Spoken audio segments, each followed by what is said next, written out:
Hello and welcome to the Decode Strategy live stream. And this is the Asia's hottest online classroom for marketing professionals from marketing professionals. But today, for a very special reason, we are going to take a break from the classic marketing conversation that has been happening on this show. And we are going to really go into understanding people's side of it. And this is a very core part, not just of marketing, but also of running a business, whether it's your own business or working in a organization. And that aspect is, the element of trust, the element of really understanding who you can work with and who you can't. So we've got a very special guest, Robin, and we'll go more into the introduction of Robin. And there's a fascinating life that he has lived, and there's some fascinating work that he is doing even now as we speak. So we'll get into the details of that. But before we get there, let me tell you quickly a little bit about Decode Strategy. It's a company which I started last year in the early days of the pandemic. And there are primarily two sides to the business. One side is, the consulting side of business, where I work directly with brands and marketers and help them with their marketing plans, with brand building and communication efforts and all of that. On the other side, there's the education side, which is the academy side of my business, and that's where I teach an online course in strategic marketing, and I'm also building a couple of other courses that I'll be adding over there. I also run a YouTube channel, and a lot of you are probably already aware of the channel and have seen content from the channel previously. So. There's a lot of effort that goes into bringing all these speakers, and I'm not even talking about the amount of effort that they put in to make this possible for the viewers. So there's a lot that happens, and therefore it's important to support the speakers. And it would be great if you could follow the Decode Strategy Labs page on LinkedIn to stay updated about all the events. Or if you could, if you want to watch the recordings, you can watch the recordings over YouTube. And if you like what is being shared, please, pass it forward. Send it over to your friends on WhatsApp, LinkedIn, wherever you network, wherever you share with them.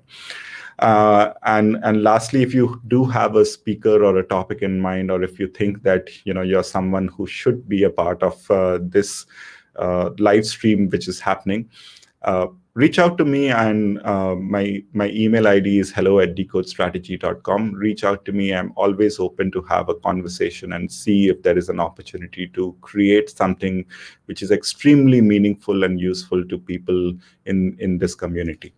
So with that, let me add today's speaker, Robin Dreeke. Hi, Robin. Welcome. Hey, good morning. Well, good afternoon. When you look at your opening screen, you see all those times on there. It's nice in the afternoon and evening in most places. Here in Virginia, in the United States, it is 7 o'clock in the morning. So I apologize if maybe I start falling asleep. And I'm so thankful that, despite the time zone difference, which makes it like horrible for, you to wake up this early, you look bright and you have your coffee and everything ready. So yeah, thank you so much. It's a pleasure. It's a true pleasure. Awesome. So Robin, we'll be moving into the topic for today. But before we do that, I think one of the personally it's a moment of great pride for me to have you on the live stream, and it's a moment of pride because of the life that you have lived, the experiences that you've had. And I was fortunate that I could listen to some of your stories or anecdotes from your life, through multiple podcasts and other places where I came across your content. But for people who are watching this for the first time, I would really want you to share your story, that journey in your life and the kind of experiences that actually led to you becoming, your current avatar as CEO. And basically some of the lessons that you've picked up along the way. And from there, we'll move on to, I'll pass on the stage to you, and you can continue with the code of trust. It sounds great. So my name is Robin Dreeke, and I'm the founder and CEO of People Formula, which is a communication and leadership strategies company. And how did all that happen? Well, this is the fun part. So for the last 21 plus years, I was the head of the behavioral analysis program, the counterintelligence behavioral analysis program for the FBI. And basically, my job for over 21 years in the FBI was recruiting spies. And specifically, I recruited spies in the United States for the FBI, and spies mostly from Russia, some China, some all over the rest of the world. But my job was to protect the national security of the United States. And so, how did all that happen? I always say I failed at everything else I wanted to do in life, and that's how that happened. So my background is when I was very young, I wanted to go to the United States Naval Academy, which is one of our service academies here in the United States. And when I was there, when I grew up, that's when the space shuttle was big, in the United States, and Ronald Reagan had just become president, and there was a great future, in aerospace and things like that. So I wanted to become an aerospace engineer at the Naval Academy. From there, the first Top Gun movie had come out, so I wanted to be a naval aviator. And after an aerospace engineer, naval aviator, I wanted to become a Blue Angel. It's the flight demonstration team of the Navy. From there, I was hoping to become then a test pilot, and from there, I wanted to become an astronaut. That's how I wound up running the FBI Counterintelligence Behavioral Analysis program, because I failed out of aerospace engineering. My eyes went bad, and I wound up going into the United States Marine Corps instead of the Navy. When you go to the United States Naval Academy, the Marine Corps is part of the Department of the Navy, so I was able to do that. Yeah. And from there, I was at Parris Island, South Carolina, where we train recruits. So I was at Marine Corps boot camp. Right. As basically a company commander there. And that was my first introduction to leadership. Right. And what I really realized at a young age, thankfully, I realized it earlier in my life, was that I was not a natural born leader.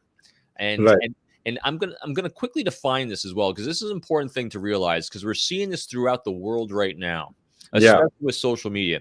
And that is, people oftentimes mistake power and popularity as leadership.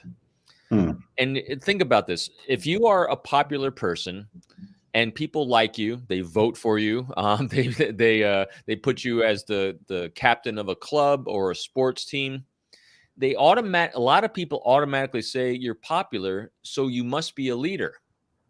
No, because think about this. Who is popularity about? Is it about you, or is it about others? Right. Popularity is about self. And so I was a very popular guy, so I thought I must be a natural born leader because people like me. Yeah. But leadership is about others. And so I failed majestically at my first duty station in the Marine Corps, where I was ranked dead last out of all the second lieutenants, brand new officers. And I go to my Marine Corps major, and my guy is in charge of me. I said, all right, I get it. I'm doing something wrong. What am I doing wrong? And he goes, well, that's easy. You just need to be a better leader. I was dumb. I had no idea what that meant, because I thought I was, because everyone liked me. Yeah. But it was about me. And I said, all right, I don't quite understand this. Help me understand. What exactly do I need to do? And he says, that's easy too. You just have to make it about everyone else but yourself, because leadership is about being a resource for the success of others. It's about accomplishing a mission through others. It's about creating a safe environment for others. Yeah. And he couldn't articulate. He said, you just need to make about everyone else but yourself. So he basically threw down that gauntlet, and for the rest of my life, I tried to understand and make that a repeatable process. I got better at it. I came in the FBI in 1997, and I was assigned to the New York field office in Manhattan. I was there during 9/11. 5 blocks away, I saw the 2 planes hit the towers. I watched people jump from the towers. I was very, very much a part of everything there. And while I was in New York working in the world of counterintelligence, recruiting spies, which I'll get into, but this is what I call the toughest sales job in the world. Yeah. What I started really seeing was I got on our behavioral team as a team member, and then I got transferred to Quantico. I started teaching this at the higher levels. And what they asked me to start teaching was, Robin, how do you actually recruit a spy? Yeah. And that's where I really started coding this. And when I took over my behavioral team, I started taking that optic back and said, wow, in all the hooky spooky spy stuff I've done, recruiting spies, double agent operations, false flag operations, all the time we were strategizing as a team for the case agents doing this work, what were we actually doing? Right. We were strategizing trust. Because no one will take any action. No one's going to share information for you. No one's going to buy your product. No one's going to buy your service. No one's going to want to interact with you at all unless you have trust. So believe it or not, in the world of spies, the things I did every day, I was and still am to this day, 100% anti-manipulation, no deception, no subterfuge, pure honesty and transparency. Because if you don't do those things, you will not have trust. No trust, no relationship. No relationship, you have nothing. And so that's where my career started. And there where we are today. Retired from the FBI in 2018, and I've been speaking and training since 2010 because I started writing and publishing. I have 3 books out on this. I have the website, which we'll refer to later, because we have some free giveaways for you all today, which is really that is the background that I think you think I hit it all, Rahul. Yes, I think you did. And I think a lot of stories will also start coming alive as you go deeper into today's topic. So should we move on to the topic and start with today's conversation? Yeah, let's do that. Okay. So I'll just add your screen to the live stream, and then we can. All right, here we go. Let's see if I can figure out how to do this one again. All right. Is that working? Yeah. All right. We will start it right here. All right. Here we go. Okay. All right. All right. Thank you. All right. So what I'm going to share with you all today, as I mentioned, is what I call the code of trust. The code of trust is what I discovered when I took that step back and asked myself, what are my team and I doing when we're trying to interact and trying to recruit a spy, trying to recruit a confidential human source, try to have a cold call interview with someone that we're hoping might be able to help the FBI. And that's when I discovered it really came down to me strategizing trust. And once I give a label and meaning to all these things, all these behaviors, because that's what we're going to do today, I'm going to give labels and meanings to behaviors that I guarantee you're doing already in life. Because once it has a label and meaning, you can recognize it and do it much more proactively. And that way really accelerate and elevate your interaction with other human beings. Because again, it's all about relationships. Because relationships, when you have good, healthy, strong relationships, everything in life will happen. So part of my starting story, I mentioned how, I became the chief of the behavioral analysis program for the FBI because I failed at all these other things. Well, here's an interesting thing about that. Those areas in which I fell short, failing out of aerospace engineering, going into the Marine Corps instead of Navy aviation, all these critical areas were areas that at that time, I did not have a teacher, mentor, guide / relationship with someone to get me through those things. And in other areas that I did succeed in, like actually getting into the Naval Academy, graduating from the Naval Academy, I actually did. Success inside the FBI, when I got to run our team and get on our team happened because I had healthy, strong relationships at those times. Other times when I wasn't able to achieve the things I wanted to do, it's because I didn't have relationships. That's why, I am this high intensity type A personality. And what I learned is that if you don't have those good, healthy, strong relationships, nothing will happen. You can have the greatest genetics and biology on the face of the planet. But if you don't have healthy, strong relationships, it'll all fall apart. So that's what this is about. It's about using trust organically and sincerely to create those healthy, strong relationships that will move you forward. So let's kind of frame what I'm going to be doing with you all today, this morning for next 45 minutes or so. I'm going to frame my background and content, which I pretty much did already, so we'll probably go through that pretty quickly. I'm going to give you a brief introduction to personality assessment. Now, what makes human beings tick and act the way they do when they interact with other human beings. This is coded into us in our genetics and biology. And if we just have a really basic fundamental understanding of what that is, it'll aid us tremendously on learning how to have those healthy interactions. Then I'm going to step right into these 5 steps of Decode of Trust. And that's where I really want you to pay attention, because in each of these 5 steps of Decode of Trust, I'm going to have a question for you. And after I ask that question, you're going to email that answer. And the first 2 people to email the answer to the email address Rahul gave you already, and again, it's hello@decodestrategy.com. The first 2 people are going to get a free coupon for my fast track courses. I have an online training academy at peopleformula.com. That's all one word, peopleformula.com. And I have 3 courses, a short version of them that takes you about an hour for each course, one on building rapport, one on building trust, which is based on this, and one on how to assess others for trustworthiness. And I'm going to give away 10 total classes to the first 2 that email Rahul after each of those questions is posted. So pay attention and send in those answers to Rahul and get those coupons. And then finally, we're going to see the Code of Trust in action if we have time, because we're going to be really pressed for times. I want to make sure I take questions that you all might have at the end. All right, so my background, that power versus leadership thing, and I talked about a little bit already. Yes, I graduated from our United States Naval Academy. From there, I went into the Marine Corps, went into the FBI, and worked in the world of counterintelligence. I was what I called an operator and not an investigator necessarily, because I created operations to sell the toughest product in the world, American patriotism, to foreign national spies that are diplomats from foreign countries that really did probably not want to buy my service. And I did that for over 21 years. And the symbol on the right there, I mostly, my potential clients I mostly worked against was the Russian military intelligence, or the GRU. So let me tell you about this toughest sales job in the world. How do you recruit a spy? So here's the challenge. Here I am, I'm about 20 years old, and I get assigned to the New York field office. My potential clients, my potential spies, they're diplomats at the United Nations. And my potential pool of, intelligence officers that I was trying to sell my product of American patriotism to, there's about 35 of them. So I only had about 35 potential clients. So that's challenge 1. Challenge 2, how many of these, diplomats from foreign nations do you think want to buy a service like patriotism to another country? That is also another great challenge. And I think probably the most imposing challenge I had was, by treaty, it was actually illegal for me to initiate contact with one of these people. In other words, I couldn't cold call.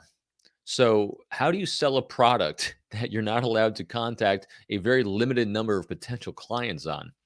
And that begs the most important question. So actually, how do you recruit a spy? It's simple. You don't. Just like in anything in life, you're actually not selling anything but yourself. You create a relationship. And here's what human beings seek and crave. So this is going to be the little bit of introduction to personality assessment.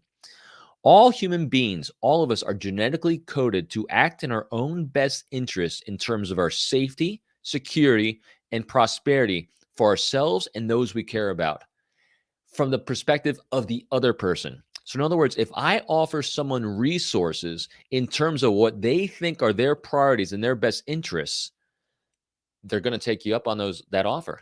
So my job was to figure out which one of these potential clients of mine, which one of these intelligence officers had priorities, something in the lines of this: that a dying wish of a mother, a father, a grandmother, a grandfather was that their children and grandchildren would not grow up under Putin's regime. They wanted potentially better health care than they got someplace else. They wanted education opportunities that they didn't have where they were. So those are priorities that was talking in terms of their best interests. So my job is to figure out which one of these individuals might have those priorities and let them know I am a resource for you. Now, it's great that you want to be a resource for someone and you actually have, and you can follow through on it.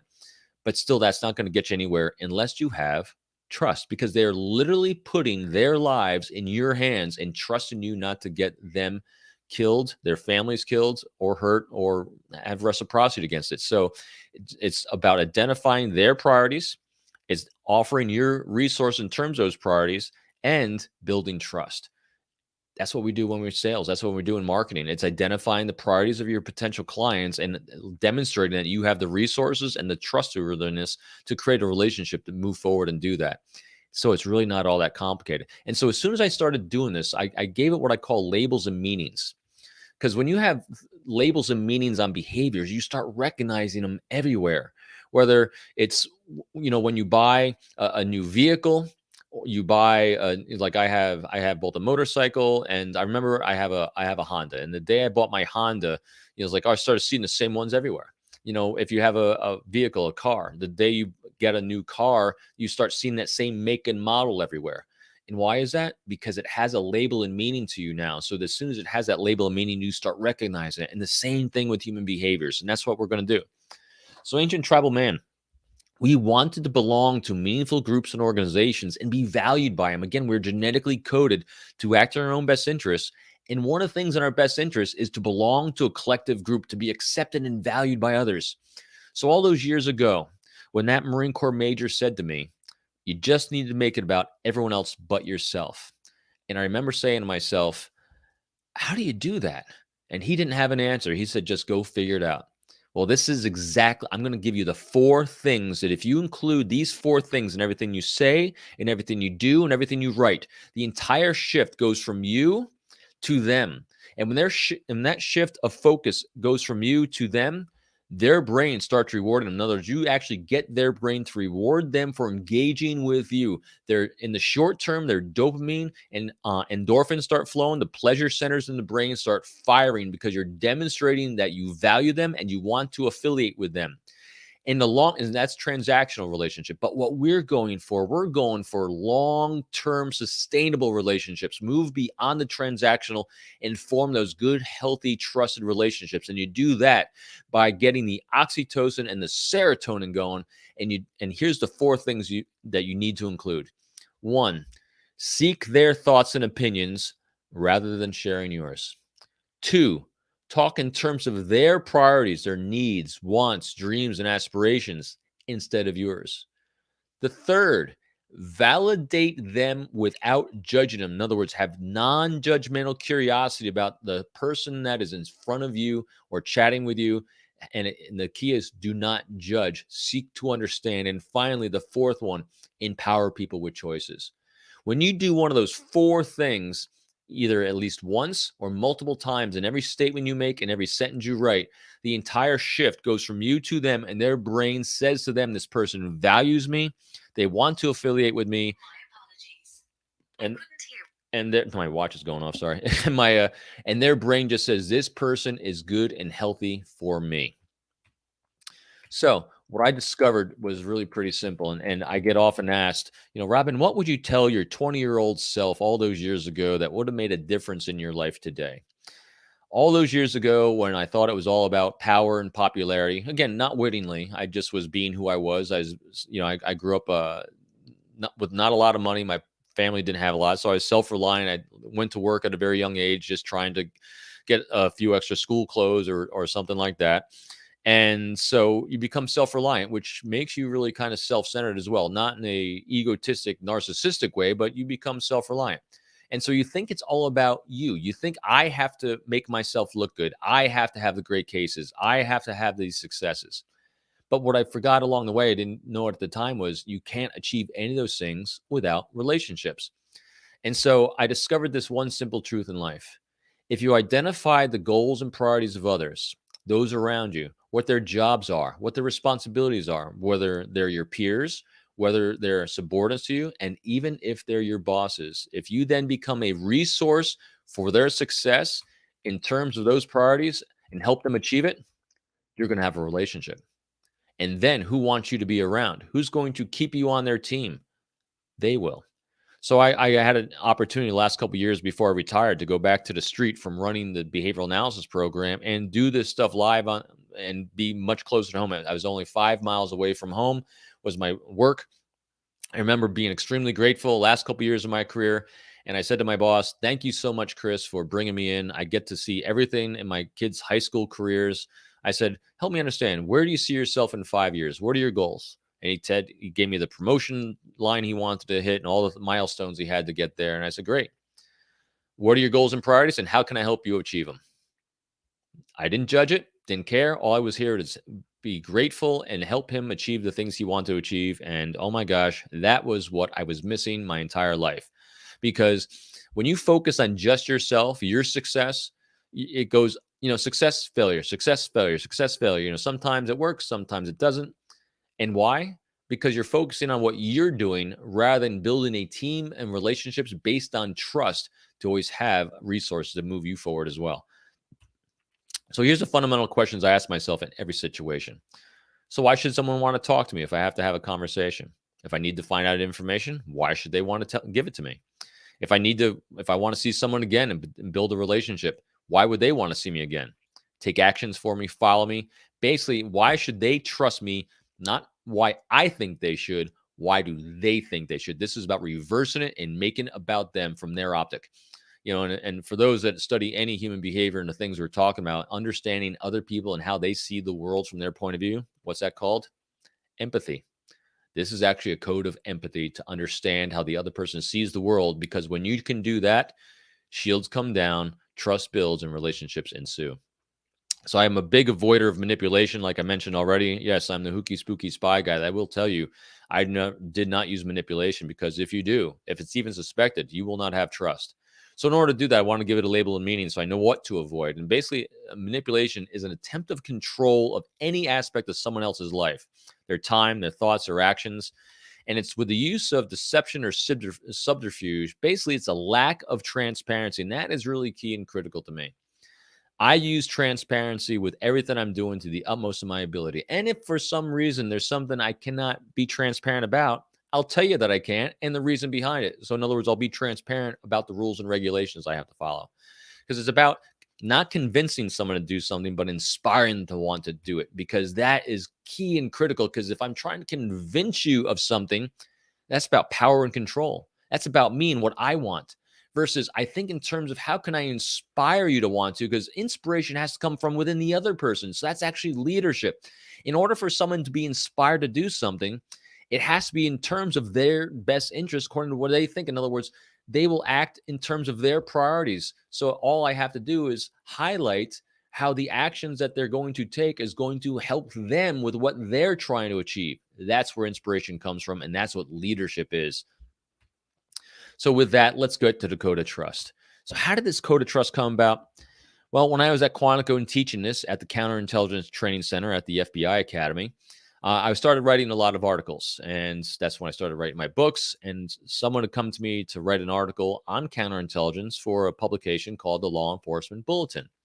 And I said, what can I write about? I said, let me write about what my behavioral team does. I loved what we did. I love strategizing human engagements and strategizing, the recruitment operations, double agent operations, and all that stuff.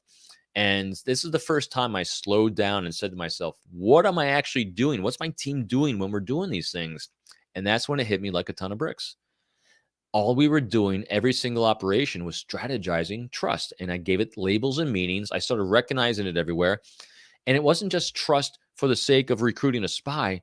We use trust in every aspect of our lives, with our children, our spouses, our friends, our family, our neighbors. And so this is completely translatable to every aspect of your life. So it's about building those trusted relationships and partnerships by moving beyond yourself. We're going to demonstrate that value and affiliation to others to get their brain to reward them for engaging with us. And what's that also do?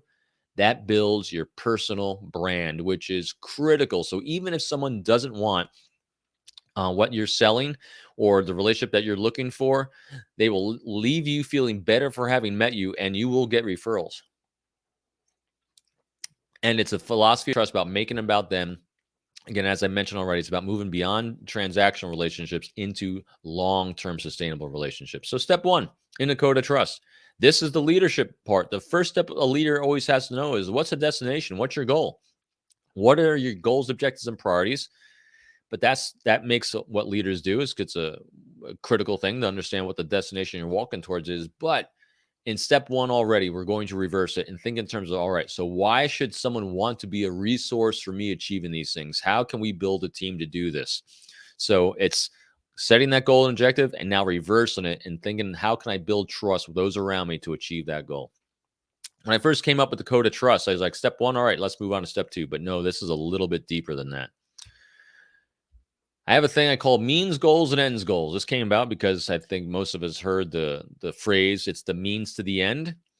Well, I used to think that in order to achieve your end goal of the thing you're trying to get to, you have to do all the means goals first, the smaller micro things. Like, as my example I used already, I wanted to ultimately become my end goal for going to the Naval Academy, all the things I was doing is I want to become a great inspirational leader. That is an end goal. It's a state of being. And my means goals along the way were Naval Academy, aerospace engineering, Navy pilot, astronaut. Those are the means goals. But as I mentioned already, without healthy, strong relationships in those areas, it's very difficult, if not impossible, to achieve those things. In the FBI, my ends goal was to protect the national security of the United States. The means goals along the way were conduct interviews, recruit confidential human sources, recruit spies, conduct investigations. All those things are the means goals. But if you don't have a healthy relationship, you won't be able to achieve any of those things. That's why I focus on the ends goals first, right down here at the bottom. So before I do anything in life, I focus on the ends goals first. And these are my three anchors. The number one ends goal for every interaction with every human being is to ask myself, is what I'm about to do or say going to help or hinder a healthy, strong professional relationship? That's number one. Because you cannot achieve any of the other means goals unless you have a healthy relationship with someone. Next, I use open, honest communication and transparency because if I don't do that, I'm not going to have that healthy relationship. My third ends goals, and this is my check and balance to ensure I am not using manipulation. That is, I make myself an available resource for the success and prosperity of others without expectation or reciprocity. In other words, I will be a resource for you, but I expect nothing in return.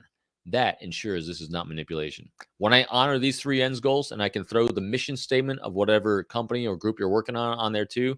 So for my company, People Formula, it's to continue learn and educate in the areas of rapport and trust building for healthy, strong relationships. Everything else, when I honor these things, will fall into place. So here's the first question for you. The first two people to respond and send an email to hello@decodestrategy.com will get a free coupon to my fast track bundle. And that is send in your 3 personal means goals, pick 3 milestones of things you're trying to achieve in life, and send in an ends goal. One, so you can use these 3, but send in one ends goal. What are you hoping to achieve by having those 3 means goals along the way? So that's the first. All right. Next, step 2 in the code of trust is ascertain the individual's priorities and challenges. So in step 1, in order to move forward with the things we're trying to achieve, we have to understand those people that we're going to be engaging with. And once we understand those people, we'll be able to do it. So identify the people that are going to be linked to your means goals and ends goals. And now you have to identify their priorities and challenges.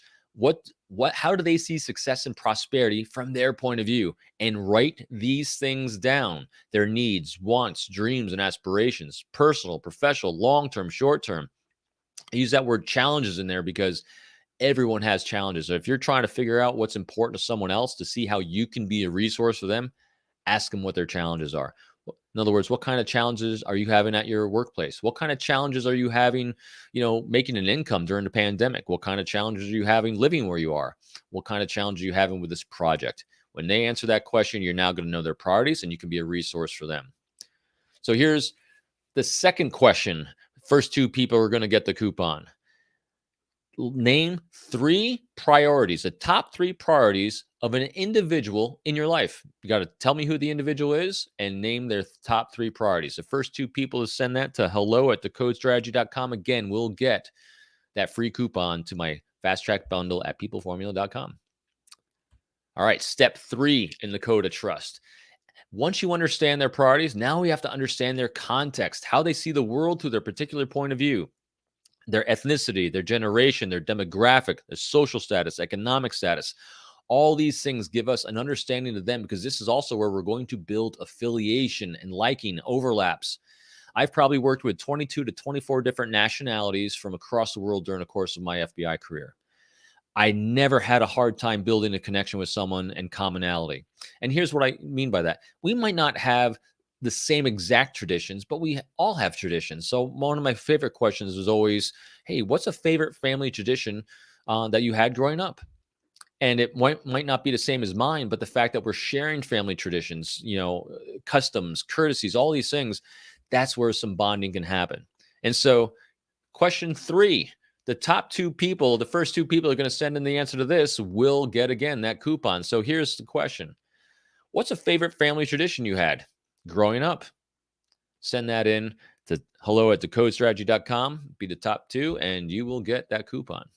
And what I have down here is also equally important. Never argue. If you want to build trust, do not argue context. In other words, if someone is sharing their point of view, all these things about them, I'm not saying that you have to agree with them, but if you want shields down and trust to build, do not argue context. Human beings have this incessant need to correct others. So if we think they're wrong, that's a great way to build walls and destroy trust and destroy relationships. Seek to understand. That's where that non-judgmental curiosity comes in. All right, step 4. This is the critical one I've mentioned numerous times already. Now that we know these things about the other individual, we have to start formulating in our mind how to have this great conversation. So we have to speak the 4 principles of trust. Number 1, we're going to make sure that we're seeking their thoughts and opinions. Number 2, we're going to be talking in terms of their priorities. Number 3, we're going to be validating their priorities and context without judging them. Again, that does not necessarily mean you're going to agree with them. I'm not saying you got to agree. I seek to understand, be curious. And finally, you're going to empower them with choices. And a lot of times people in any kind of industry have a hard time giving people choice. Even when you give people a choice to walk away, they get afraid of doing that. But can you imagine? Why would someone walk away? I mean, think about this. Think about the greatest, healthiest, strongest relationship you have with someone. When was the last time during a conversation you had with them, did you actually seek their thoughts and opinions, talk in terms of what was important to them, validated what they're saying without judging it, and finally gave them a choice? With the strongest and best relationships we have, we anecdotally do that about 10 to 15% of the time. Can you imagine the strength and power of the relationship and trust if you did it 100% of the time? So again, if you are actually doing this during the course of a conversation with someone, and then the last thing you say, listen, and if you don't want to ever see me again or have interaction with me, please let me know, and I'll make sure to make a note to not be a bother. How often do you think someone said, leave me alone, Robin, don't come back? It didn't happen. Now, granted, they might not want to buy my product and might not want to be of service, but I definitely left them feeling better for having met me. And most of the times, if they didn't want to, they gave me other options. So here's a quickie. This will be a memory jog for you. So the 4th question to get that coupon, the first 2 to respond, send in and list out, I'm going to change it now, what are the 4 principles to building trust? So you got to send in the 4 that I just said: seeking thoughts and opinions, talking in terms of priorities, validating, giving choices. All right, so step 5 in the code of trust, crafting the encounter. In other words, how do we put this all together to create a great, organic, sincere engagement? And it's real, it's transparent. But in order to do that, in order to start the conversation on a great foot, this is what I love to start out with. This first line here. I start out by getting those shields down, by starting out with a very specific, non-judgmental validation of a strength, attribute, or action. In other words, give yourself a positive confirmation bias when you're interacting with every human being by seeking out their strengths. Everyone has them. And it might not even be professional if you're in a professional setting. Maybe it's something personal. Maybe it's them as what a great spouse they are, what a great father or wife or mother they are. Find their strength, because here's another guarantee about human behavior. We are all working on something. We're all insecure about something. We're born pretty perfect, and the world messes us up pretty good for about 19 years. And then we spend the rest of our lives trying to overcome the things that we got messed up on. So take it for granted, because if you are looking for what people are doing wrong, I guarantee you're going to find it. But if you're looking for what people are doing right, I guarantee you're going to find that as well. Because if you start out a conversation validating, in other words, you see their strengths, you will start off that conversation well. Next, we're going to seek their thoughts and opinions regarding their priorities. We're going to validate the things they're saying. Now, if we want to inspire someone to want to listen to us, we're going to ask their thoughts and opinions about what we wanted to tell them.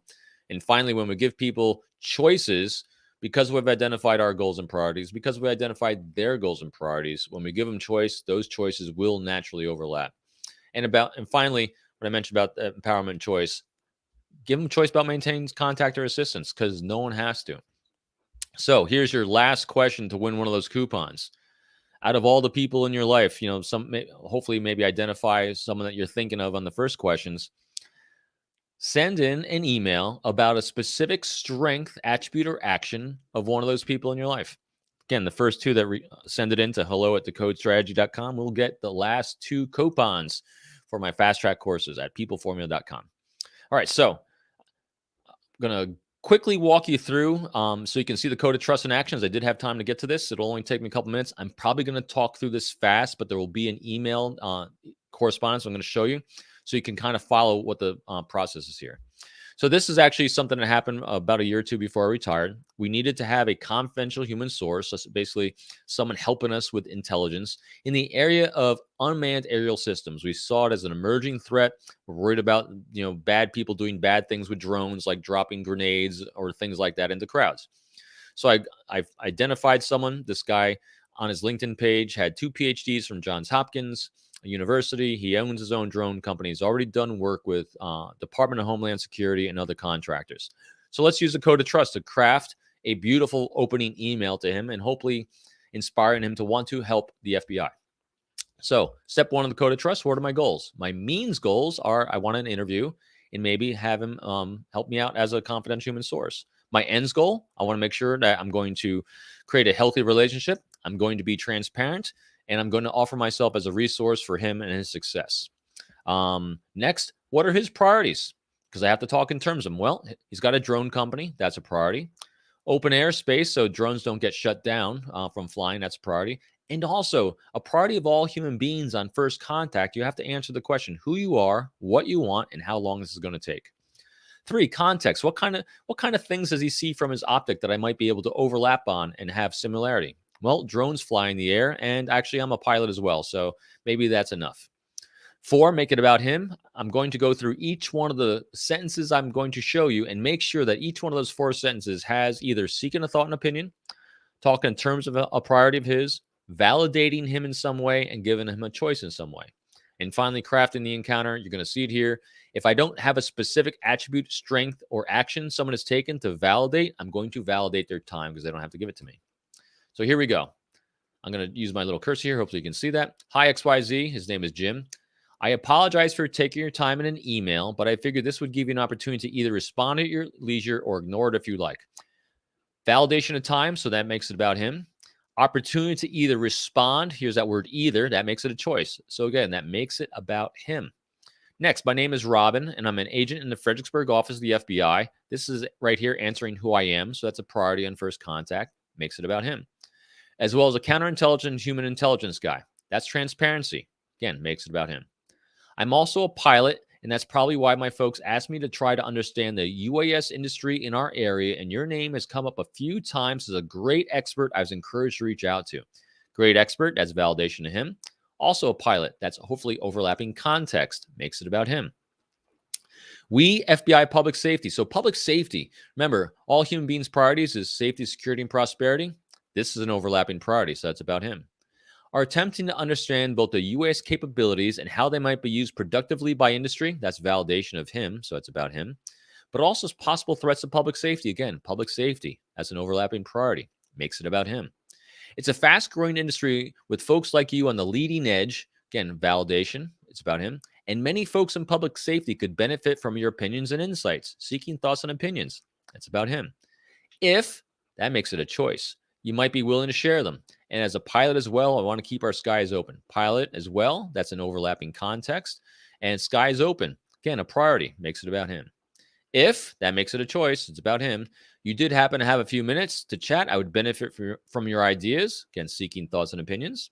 And I'd like to offer you any resources that you might deem valuable as well. Again, offering my resources with no expectation or reciprocity. That's about him. If, more choice, any of this sounds good to you, great. Please reach out on my numbers below. More choices. I can also drive out to see you at your convenience. More choices.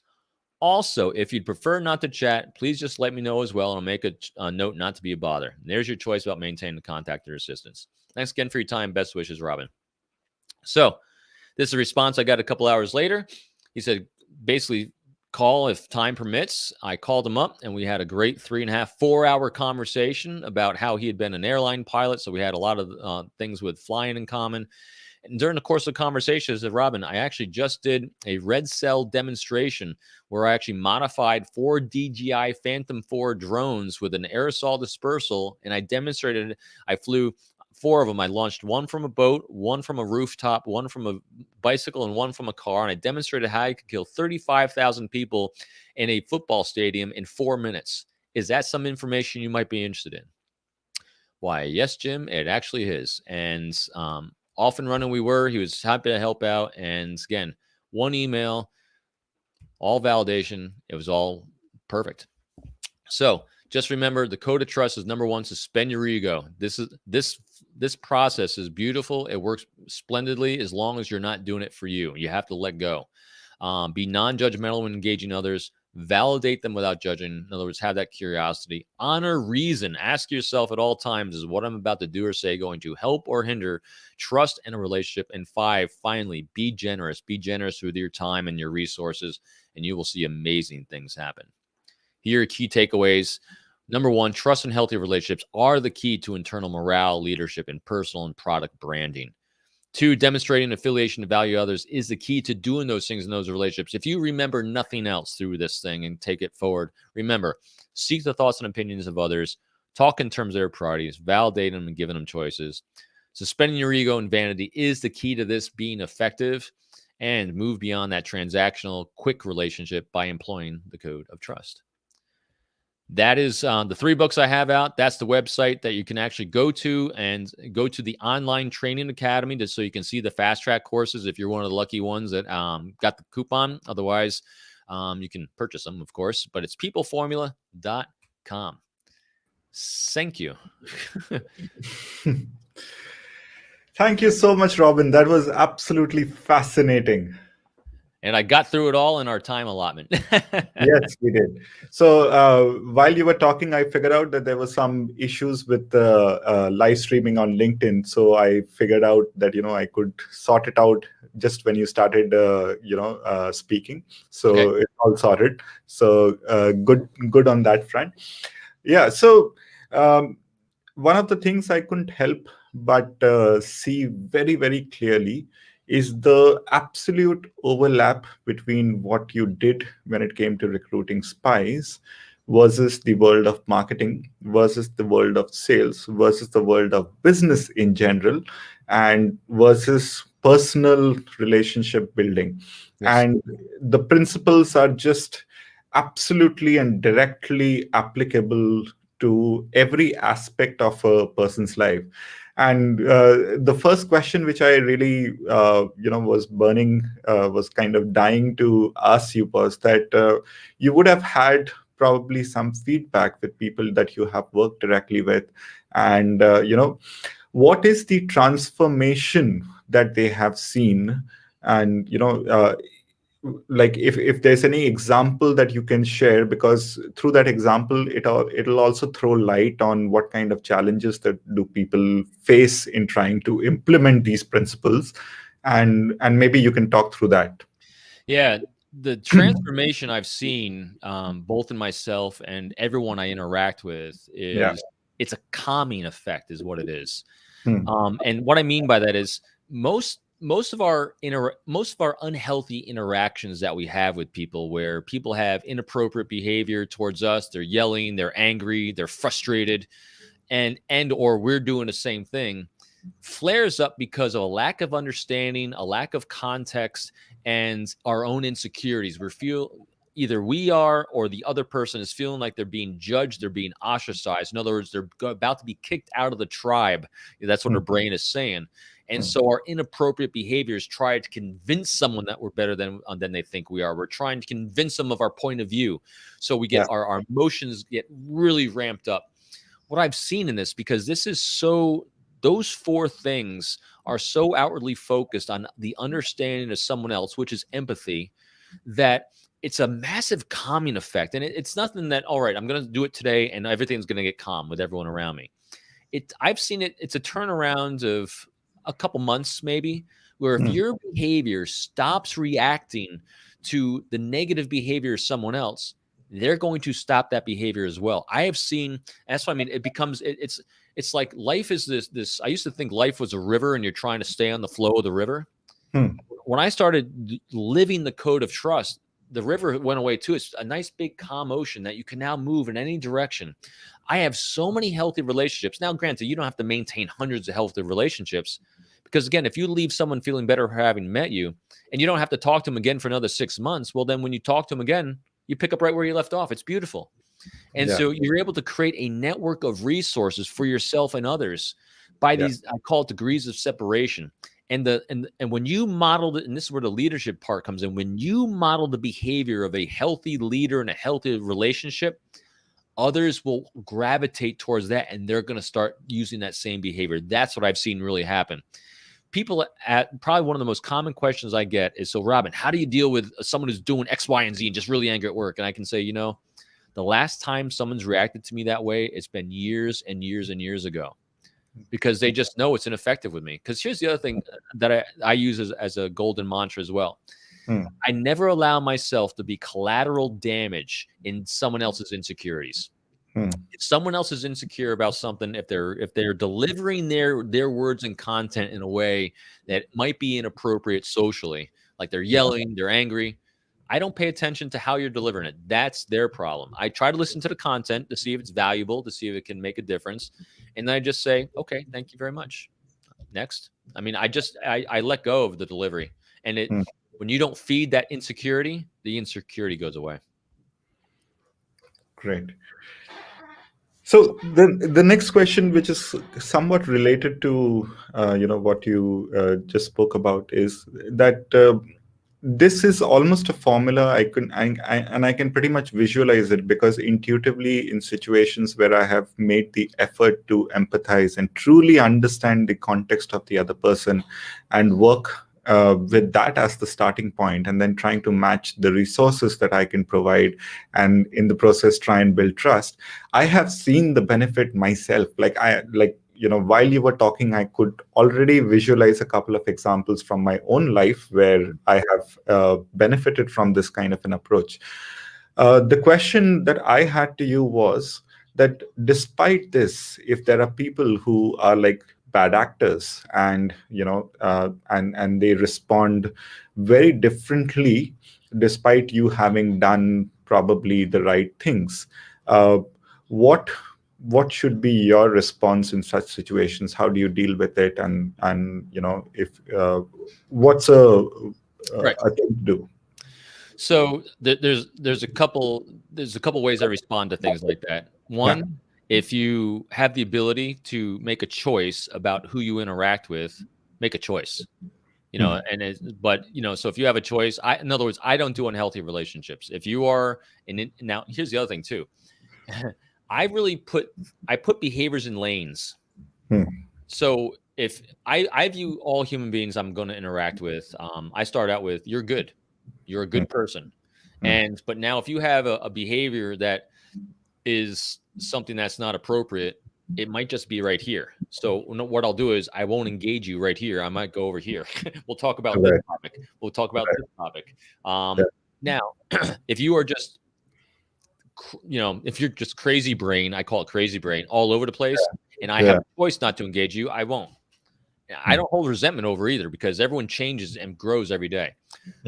So I make a choice not to do unhealthy relationships in these lanes. Now, if you're forced to, because of your situation, you have to work with a client, you have to work with a boss, and you can't make a choice.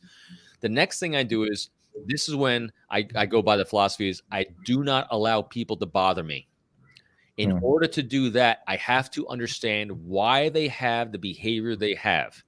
I next start out with the premise and understanding and knowledge that they think they are acting in their own best interests. So they think the behavior they have is helpful for them. Now I have to understand next is, what are they trying to achieve by this behavior?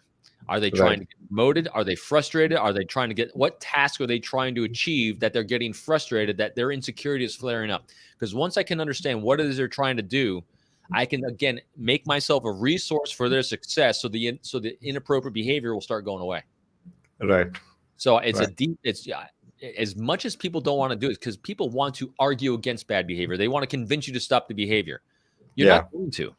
The only way you're going to stop a behavior is to satisfy the thing that's causing it in the first place, an insecurity or something that's trying to get done that you aren't getting done for them. That's really bad. What can you do to make it easy for them to stop? That's what I think. Right. Awesome. So we've got just a few minutes left, and I wanted to use that opportunity to understand a little more about the 3 different books that you've written. Sure. And if you could talk, because there's always a description which is there that people can see on Amazon. But beyond that, a little more about the personal story of writing this book and what really is there and why, and even the order in which someone should probably read them. Sure. So the first book I ever wrote was this one. It's small. It's not all about me. The top 10 techniques to quick rapport, and actually the 3 classes that we're giving away are based on each one of the books. Right. This one will take you just about 2 hours to read, maybe.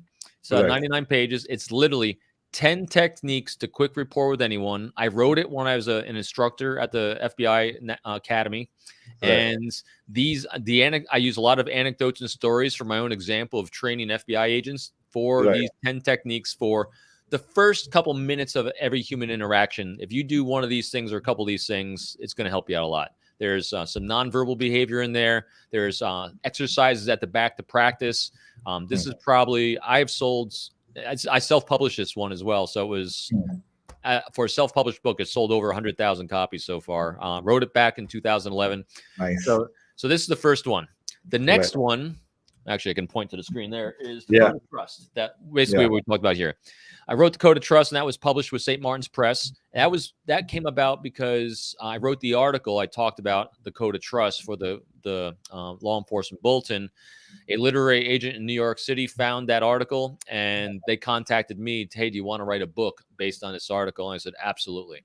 So that book takes you through discovering the Code of Trust. I use a spy recruitment story. It's a real story that's fictionalized, basically at the start of my career all the way to the end of it. And learning from a Jedi master, a mentor and guide in my life who was a senior agent. In the book, his name is Jesse Thorne, about my lessons I learned. So a lot of humbling stories about how to do my job recruiting spies, and literally in every aspect of my life. So it's a Code of Trust in there. And there's also a behavioral assessment you can take as well, self one, based on DISC, personality discernment inventory. So that's that one. Then the final book that came out in 2020, nothing like releasing a book during a pandemic, is the one in the middle there called Sizing People Up. This is 6 signs for behavior prediction. And so this is sizing people up is kind of accurate. It's basically assessing the health of the relationship from the other person's point of view.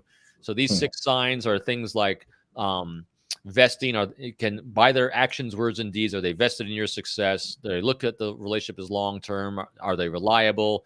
Are they using proper language? Are their actions congruent? And are they emotionally stable? And it's also a reminder for us about the 6 things we need to do to foster a healthy relationship as well. So I would do them in that order: rapport, trust, and assessing others. Wonderful.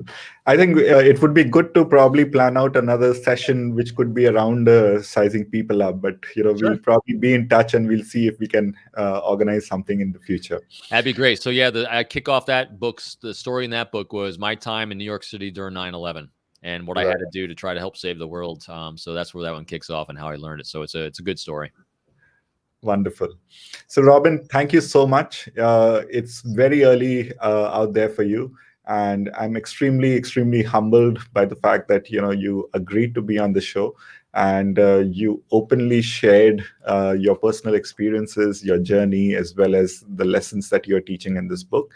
And for the viewers who were following, Robin has asked a few questions. There were 5 questions that he asked, and you can respond to any of those questions or all of those questions. And there are 10 coupons to his fast track course that is available on his website. So there are 10 coupons that you can win. The email ID that you need to send it to is hello@decodestrategy.com. And that brings us to the end of today's session. It was lovely to have you. Thank you so much. And thank you to all the viewers who are watching this live or who will be watching this recording in the future. Awesome. Thank you for having me.